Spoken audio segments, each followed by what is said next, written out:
चलिए खबरों की ओर रुख करते हैं। प्रधानमंत्री नरेंद्र मोदी गुरुवार देर रात नई दिल्ली से 5 दिवसीय विदेश यात्रा पर रवाना हो गए हैं और सबसे पहले वो G20 शिखर सम्मेलन में भाग लेने के लिए इटली पहुंचेंगे। और ये सम्मेलन इटली आयोजित किया जा रहा है। आपको ये भी बता दें कि इस बैठक में वो G20 के नेताओं के साथ महामारी, सतत विकास और जलवायु परिवर्तन समेत कई मुद्दों पर चर्चा करेंगे। पीएम मोदी 30 और 31 अक्टूबर तक रोम में रहेंगे और वहां पर होने वाले 16वें G20 शिखर सम्मेलन में हिस्सा लेंगे। इटली के प्रधानमंत्री मारियो ड्रैगी के निमंत्रण पर ही पीएम मोदी इटली पहुंच रहे हैं और इस दौरान दोनों नेताओं के बीच बैठक होगी और आपसी संबंधों को लेकर और अधिक मजबूत करने पर भी बातचीत संभव बताई जा रही है। वहीं बैठक के दौरान आतंकवाद को रोकने और आपसी व्यवहार को बढ़ावा देने पर भी चर्चा संभव है। और इतना ही नहीं, रवाना होने से पहले पीएम मोदी ने यह भी कहा कि रोम में आयोजित 16वें G20 सम्मेलन में ही भाग लेने के लिए जा रहा हूं। उन्होंने बताया कि G20 नेताओं के साथ महामारी और सतत विकास के जलवायु और इसके अलावा भी परिवर्तन से होने वाले नफा नुकसान पर भी चर्चा हो सकती है। पीएम ने कहा कि दौरे के दौरान ही रोम और वेटिकन की सिटी का भी दौरा करेंगे और इसके साथ ही उन्होंने कहा कि प्रधानमंत्री बोरिस जो है वो जॉनसन के बुलावे पर ही 1 से लेकर नवंबर तक ग्लासगो में भी रहूंगा। और भारत के विदेश सचिव हर्षवर्धन श्रृंखला के प्रेस कॉन्फ्रेंस के दौरान उन्होंने कहा कि G20 सम्मेलन इस इलेक्ट्रॉनिक और हेल्थ रिकवरी पर भी केंद्रित होगा। इसके अलावा ही विदेश सचिव ने यह भी बताया है कि जलवायु परिवर्तन पे भी G20 सम्मेलन में चर्चा होगी। उन्होंने कहा कि भारत ने G20 मंच का प्रभावी विशेषज्ञ संवाद जो है वो बेहतर उपयोग में किया है।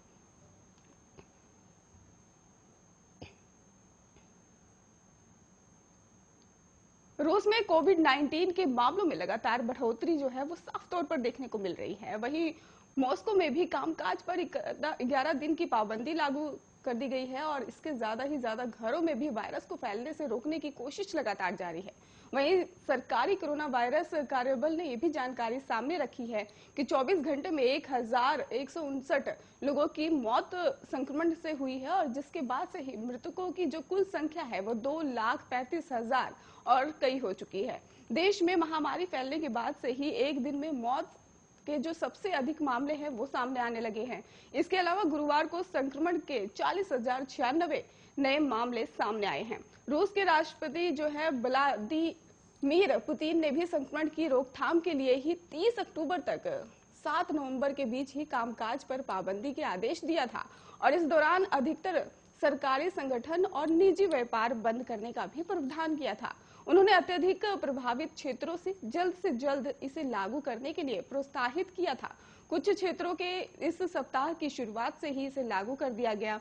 वहीं गुरुवार के बाद मॉस्को में स्कूल, जिम, मनोरंजन स्थल और अधिकतम जो स्टोर है वो बंद ही रहेंगे, जबकि रेस्तरां और कैफे में से भी खाना जब तक लाने की भी छूट रहेगी। इतना ही नहीं, आपको भी बता दें कि बंदी के दौरान ही आवश्यक वस्तुएं और राशन का सामान बेचने वाले स्टोर और दवा दुकानों को खोले रखने की अनुमति रहेगी। फिर से कोरोना संक्रमित मरीजों में बढ़ोतरी को देखते हुए प्रशासन पूरी तरह से अलर्ट हो गया है। प्रशासन की कोशिश है कि जल्द से जल्द हालात पर काबू पा लिया जाए।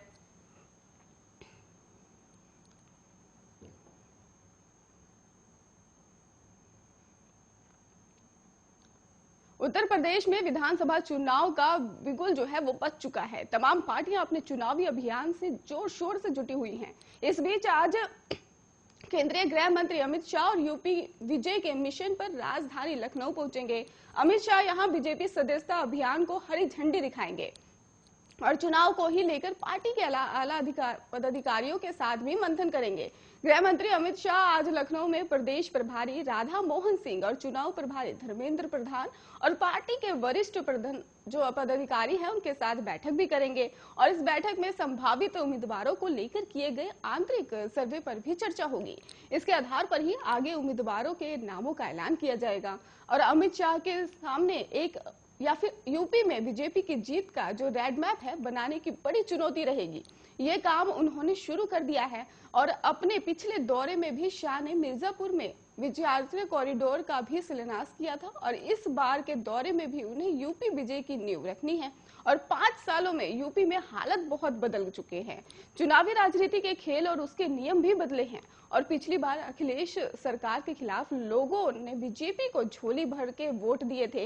इस बार बीजेपी को अपने काम के नाम पर भी वोट मांगना है और हिंदुत्व जो एजेंडा है उसको अलग रखना है और जातियों का जो सामाजिक समीकरण भी ओम प्रकाश राजभर ने बीजेपी के साथ छोड़ दिया है। तो संजय निषाद की पार्टी की एंट्री जो है अब एनडीए में हो चुकी है।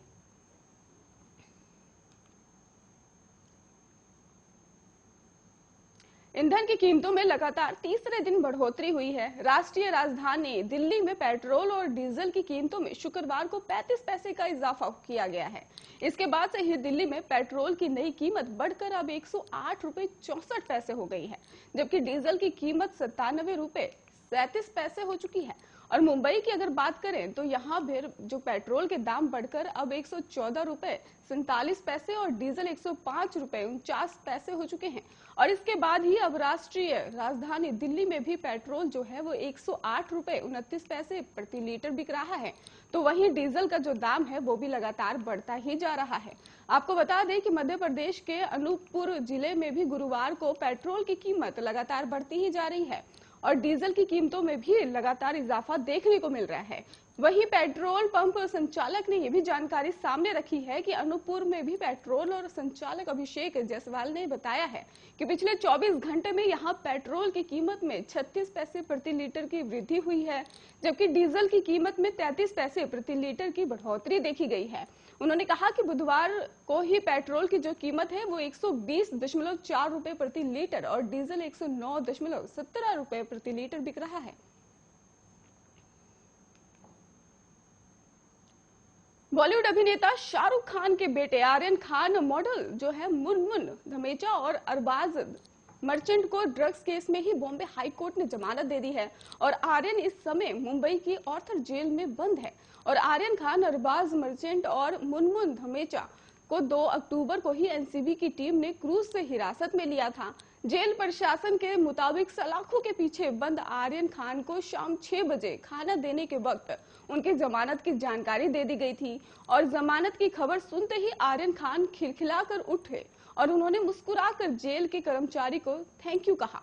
और हालांकि जानकारी ये भी सामने आई है कि आर्यन खान ने रात का खाना नहीं खाया है और जानकारी ये भी मिल रही है कि करीब 21 दिनों तक जेल में रहने के बाद आर्यन खान की बेरक के कुछ कैदियों से जान पहचान हो गई है और आर्यन खान ने इन कैदियों के परिवार वालों को आर्थिक मदद देने का भी वादा किया है। साथ ही कैदियों के खिलाफ चल रहे मामलों में भी मदद करने को कहा है। बता दें कि एनसीबी के जोनल डायरेक्टर समीर वानखेड़े के नेतृत्व में ही एक टीम ने 2 अक्टूबर को मुंबई के एक क्रूज ड्रग्स पर छापेमारी की थी और ड्रग्स बरामद भी किया था। इसी आरोप में आर्यन खान, अरबाज मर्चेंट और मुनमुन धमेचा को हिरासत में भी लिया गया था और बाद में ही सभी को गिरफ्तार किया गया था। और इस मामले में अब एनसीबी ने अब तक करीब 20 लोगों को गिरफ्तार कर लिया है।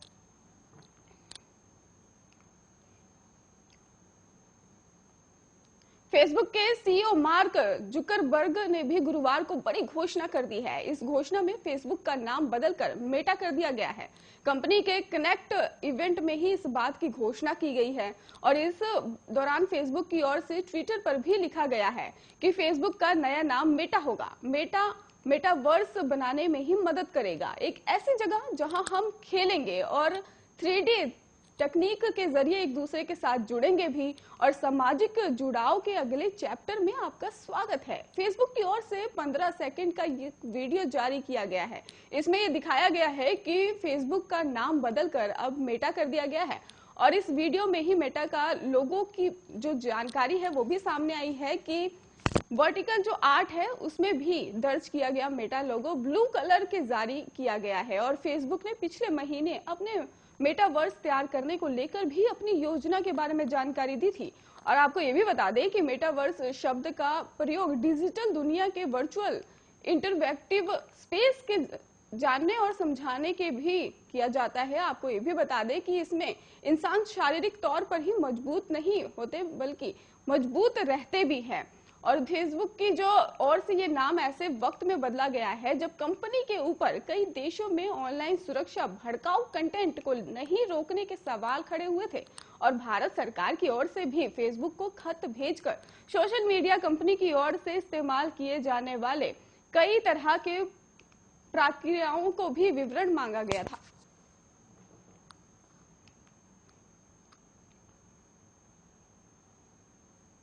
केंद्र सरकार ने आरबीआई गवर्नर शक्तिकांत दास को 3 साल का जो एक्सटेंशन है उसमें कर दिया है और जिनका कार्यकाल 10 दिसंबर को ही खत्म होने जा रहा है। प्रधानमंत्री नरेंद्र मोदी की अध्यक्षता वाली ने भी ये शक्तिकांत दास को 3 साल के लिए फिर से आरबीआई गवर्नर के पद पर नियुक्त करने का फैसला किया है। इसका अर्थ हुआ कि ये शक्तिकांत दास 10 सितंबर 2021 के बाद अगले 3 सालों तक आरबीआई पद पर बने रहेंगे। खबरों का सिलसिला लगातार जारी है, आप देखते रहिए आर्यन न्यूज।